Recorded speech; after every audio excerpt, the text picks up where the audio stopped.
Hello friends, வணக்கம். Welcome to Anitha's healthy kitchen. இன்னைக்கு நம்ம பாரம்பரியமான முறையில் எப்படி குழம்பு மிளகாய் தூள் செய்யறதுங்கிறத பார்க்க போறோம். புளி குழம்பு, மீன் குழம்பு, கார குழம்பு, வத்த குழம்பு இந்த மாதிரி எல்லா குழம்புக்குமே நம்ம இந்த குழம்பு மிளகாய் தூளை யூஸ் பண்ணிக்கலாம்.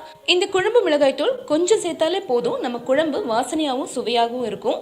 இப்போ அந்த ட்ரெடிஷ்னலான குழம்பு மிளகாய் தூள் எப்படி செய்யலான்னு பார்க்கலாம்.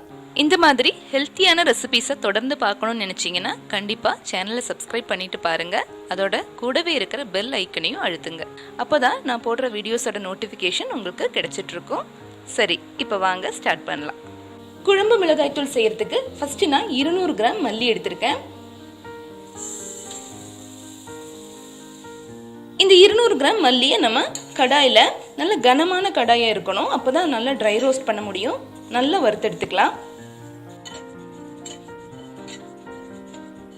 மல்லி இப்போ நல்லா வறுபட்டுருச்சு. மல்லி ஏற்கனவே நான் வெயிலில் வச்சு தான் எடுத்திருக்கேன். ஒரு 3லேருந்து 4 மணி நேரம் வெயிலில் வச்சு அதுக்கப்புறமா தான் நம்ம வறுத்துருக்கோம். அதனால் சீக்கிரமாகவே வறுபட்டுரும். மல்லியோட வாசனை வர வரைக்கும் ஃப்ரை பண்ணாலே போதும். வறுக்கிறப்ப எப்பவுமே நம்ம லோ ஃப்ளேமில் வச்சுட்டு தான் மல்லி மிளகாயெல்லாம் வறுக்கணும். இப்போ இந்த மல்லியை எடுத்து வச்சிடலாம். அடுத்ததான் நம்ம மிளகாயை சேர்த்துக்கலாம். மிளகாயும் அதே மாதிரி வெயிலில் காய வச்சு எடுத்தது. இது 150 கிராம் நான் எடுத்திருக்கேன். 200 கிராம் மல்லிக்கு 150 கிராம் மிளகாய் சரியா இருக்கும்.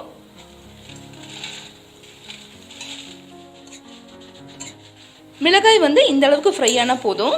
மிளகாய் அதிகமாக இருந்ததுனால நான் 2 தடவையா ஃப்ரை பண்ணிக்கிட்டேன்.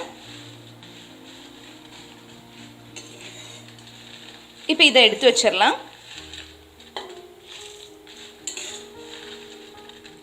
அடுத்ததான் நம்ம கடலைப்பருப்பை சேர்த்துக்கலாம். கடலைப்பருப்பு 20 கிராம் எடுத்திருக்கேன். உங்களுக்கு கிராம் கணக்கில் எடுக்கிறது கொஞ்சம் கஷ்டமாக இருந்ததுன்னா ஸ்பூனில், அதாவது டீஸ்பூனில் 4 டீஸ்பூன் எடுத்தீங்கன்னா கரெக்டாக இருக்கும். கடலைப்பருப்பு இந்த அளவுக்கு நல்லா செவந்து வந்ததும் கடலைப்பருப்பையும் எடுத்து வச்சிடலாம்.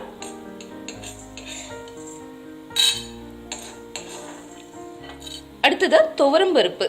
துவரம்பருப்பும் அதே அளவு 20 கிராம் சேர்த்துக்கலாம். துவரம்பருப்பு நல்லா ஃப்ரை ஆகி அதோட வாசனை வருது. இப்போ துவரம்பருப்பையும் எடுத்து வச்சிடலாம்.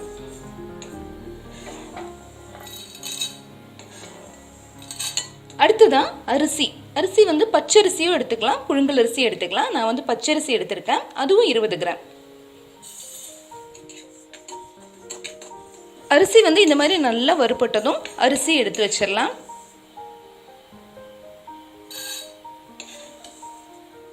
அடுத்ததான் நம்ம மிளகு சேர்க்க போறோம். மிளகும் அதே அளவு தான், 20 கிராம்.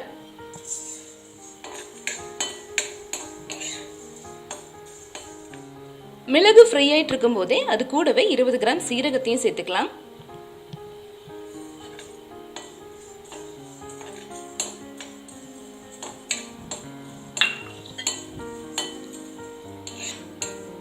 இப்ப சீரகம் நல்லா ஃப்ரை ஆயிடுச்சு, அதோட வாசனை வந்தாச்சு. இப்ப நம்ம சீரகத்தையும் எடுத்து வச்சிடலாம்.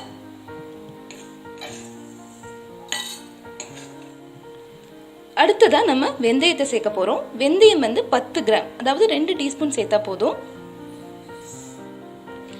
அது கூடவே 10 கிராம் கடுகையும் சேர்த்துக்கலாம்.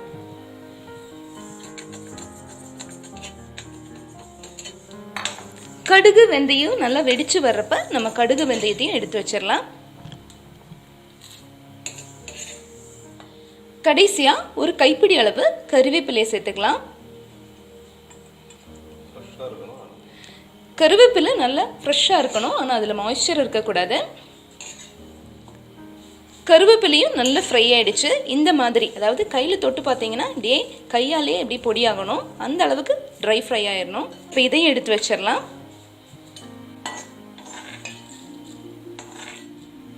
நம்ம வறுத்து வச்ச எல்லா பொருட்களும் நல்லா ஆறி இருக்கு. இந்த மாதிரி பெரிய தட்டில் போட்டு நல்லா ஆற வச்சதுக்கு அப்புறமா இதை பொடி பண்ணிக்கலாம். பொடி பண்ணும்போது கொஞ்சம் மஞ்சத்தூளையும் சேர்த்து பொடி பண்ணிக்கலாம். இப்போ குழம்பு மிளகாய் தூள் ரெடி ஆயிடுச்சு.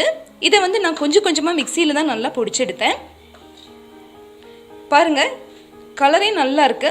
மல்லி மிளகாயெல்லாம் நல்லா வறுபட்டு இருந்தால் தான் இந்த கலரு நமக்கு கிடைக்கும்.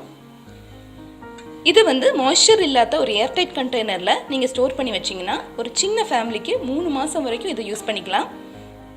இப்போ நம்மளோட பாரம்பரியமான நல்ல மணமான குழம்பு மிளகாய் தூள் வீட்லேயே ரெடி ஆயிடுச்சு. கண்டிப்பாக நீங்கள் ட்ரை பண்ணி பாருங்கள். ட்ரை பண்ணிவிட்டு உங்கள் ஃபீட்பேக்கை அனுப்புங்க.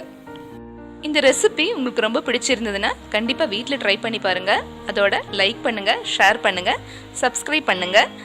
இதே மாதிரி ஹெல்த்தியான ரெசிபிஸோட அடுத்த வீடியோவில் நான் உங்களை சந்திக்கிறேன்.